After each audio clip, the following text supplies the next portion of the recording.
ప్రభు అయిన యేసు నామములో ప్రియమైన వాళ్ళారా, మీ అందరికీ వందనాలు తెలియజేస్తున్నాను. పరిశుద్ధ బైబిల్ గ్రంథంలో ప్రకటన గ్రంథము 1వ అధ్యాయము 5వ వచనం ఏమని సెలవిస్తుంటే, నమ్మకమైన సాక్షియు మృతులలో నుండి ఆది సంభూతుడుగా లేచిన వాడును భూపతులకు అధిపతి అయిన యేసుక్రీస్తు నుండి కృపా సమాధానములు మీకు కలుగునుగాక అని వాక్యం సెలవిస్తుంది. విన్నవారందరూ ఆమె అనండి. అయితే ఈ యొక్క వచనంలో ఏమందంటే, ప్రియమైన వాళ్ళరా, నమ్మకమైన సాక్షియు ఉంది. రెండవ మాట ఏముందంటే, మృతులలో నుండి ఆది సంభూతుడుగా లేచిన వాడును అని ఉంది రెండోది. మూడవ మాట ఏముందంటే, భూపతులకు అధిపతి అయిన యేసుక్రీస్తు నుండి. అంటే ఈ విధంగా ప్రభువుని గురించి మరిక వర్ణించబడి ఉన్నది ప్రియమైన వాళ్ళారా. అయితే మరిక ఆయన నమ్మకమైన సాక్షి. యేసుక్రీస్తు ప్రభు ఎవరంటే నమ్మకమైన సాక్షి. యోహాను సువార్తలో 3వ అధ్యాయము 31వ వచనం నుండి 34వ వచనం వరకు ఏమందంటే, నేను పరలోకం నుండి వచ్చిన వాడిని కాబట్టి పరలోక విషయాలు నేను చెప్తే మీరు నమ్మటం లేదు, నేను చెప్పే విషయంలో వాస్తవం ఉంది అని మరి ఆయన సాక్ష్యాన్ని తెలియపరుస్తున్నాడు. 18వ అధ్యాయం 37వ వచనంలో కూడా మరి యోహాను సువార్తలో మరి పిలాతు అడుగుతాడు యేసుప్రభుని, నీవు రాజువా అని అడుగుతాడు. అప్పుడు యేసుప్రభుని అంటే, నీవన్నట్టు నేను రాజునే అని చెప్తున్నాడు. అంటే ఆయన నమ్మకమైన సాక్షి ఆయన చెప్తున్నాడు. తర్వాత రెండవ విషయం ఏంది, మృతులలో నుండి ఆది సంభూతుడు. మృతులలో నుండి ఆది సంభూతుడు అంటే మృతులలో లేపబడిన వాళ్ళలో మొదటివాడు ఆయన, ఆది సంభూతుడు అంటూ. అంటే కీర్తన గ్రంథంలో ప్రియమైన వాళ్ళరా 89వ కీర్తన 27వ వచనంలో ఆయన భూరాజులలో అత్యున్నతుడుగా ఉన్నాడు. అంటే భూరాజులు అంటే ఈ భూలోకంలో ఎంతమంది అయితే రాజులు పరిపాలన చేశారో, ఎంతమంది రాజులుగా పరిగణించబడ్డారో, ఎంతమంది రాజు అని పేరు ప్రఖ్యాతాలు గాంచినారో అందరికంటే ఆయన శ్రేష్ఠుడని వాక్యం సెలవిస్తుంది.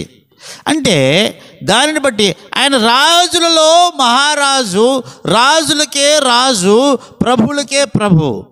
1 కొరింథీ పత్రిక 15వ అధ్యాయం 20వ వచనంలో ఆయన నిద్రించిన వారిలో ప్రథమ ఫలముగా ఉన్నాడు. నిద్రించిన వారిలో ప్రథమ ఫలంగా ఆయన పునరుద్ధానుడయ్యాడు. కొలస్సీ పత్రికలో 1వ అధ్యాయం 18వ వచనంలో ఏముందంటే, ఆయనకు అన్నిటిలో ప్రాముఖ్యము కలదు నిమిత్తము ఆయన ఆది అయి ఉండి మృతులలో నుండి లేచుటలో ఆది సంభూతుడు అయ్యాను.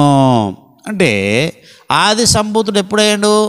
అందరికంటే ముందుగా లేచారు. ఆయన కంటే ముందు ఎవరు లేవలేదు ఈ భూలోకంలో, ఈ భూప్రపంచంలో ఎవడు మృతుణ్ణి గెలిచిన వాడు లేడు. కాబట్టి ఆయన ఆది సంభూతుడు. కొలస్సీ పత్రికలో ఏముందంటే, ప్రియమైన వాళ్ళారా 1వ అధ్యాయం 15వ వచనంలో ఆయన అదృశ్య దేవుని స్వరూపి అయి సర్వ సృష్టికి ఆది సంభూతుడై ఉన్నాడు. ఆయన సర్వ సృష్టికి అంటే సర్వ సృష్టికి ఆది సంభూతుడు. సర్వ సృష్టికి ఆయన మొదటివాడు, సర్వ సృష్టికి.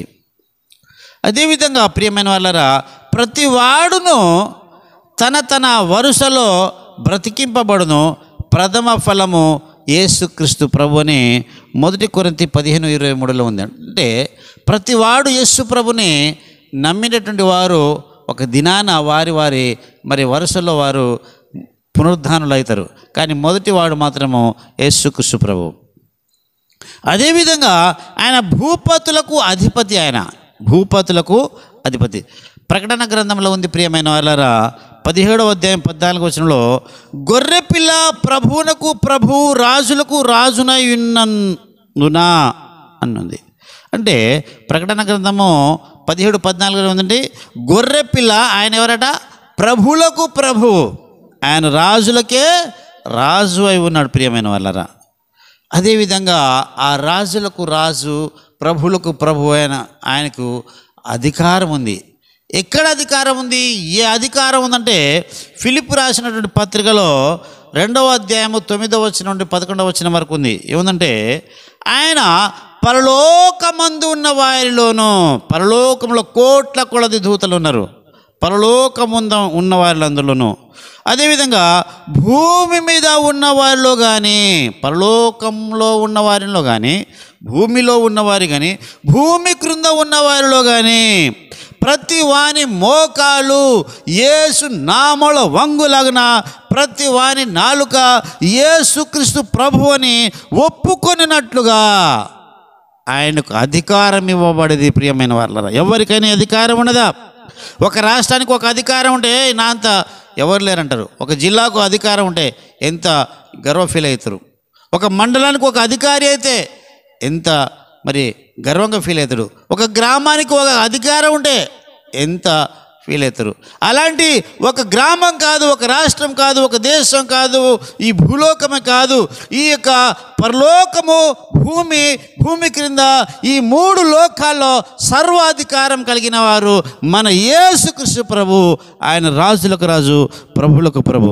ఒకసారి ప్రియమైన వాళ్ళారా, మత్తయి సువార్తలో మరి 4వ అధ్యాయము మరి 8వ వచనం నుండి 10వ వచనంలో అపవాది అంటది, నీవు నన్ను నమస్కారం చేసినట్లయితే ఈ లోక రాజ్యాలన్నీ నీకు ఇస్తానని అపవాది యేసు ప్రభుతో చెప్తుంది. అప్పుడు ఆ అపవాదిని వాక్యం చూపించి మరి ప్రభు ఎదిరిస్తాడు. చివరిగా ఆయన విధేయత వలన, యేసు ప్రభు వినయం వలన ఆయన శిలువ పైన ఆయన విధేయత చూపించాడు.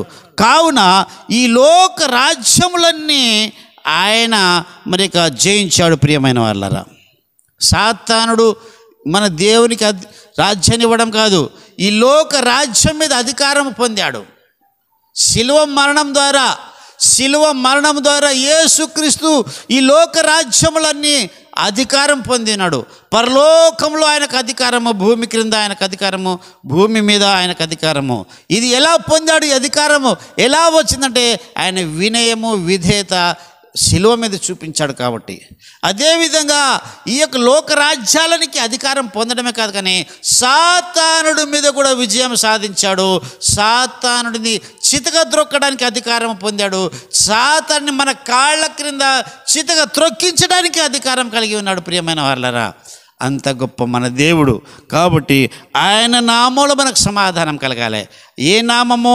నమ్మకమైన సాక్షియు, మృతులలో నుండి మరిక ఆది సంభూతుడని లేచిన వాడును, భూపతులకు అధిపతి అయిన యేసుక్రీస్తు నామంలో కృపయు సమాధానమును మీ అందరికీ కలుగునుగాక. ఆమేన్, ఆమేన్.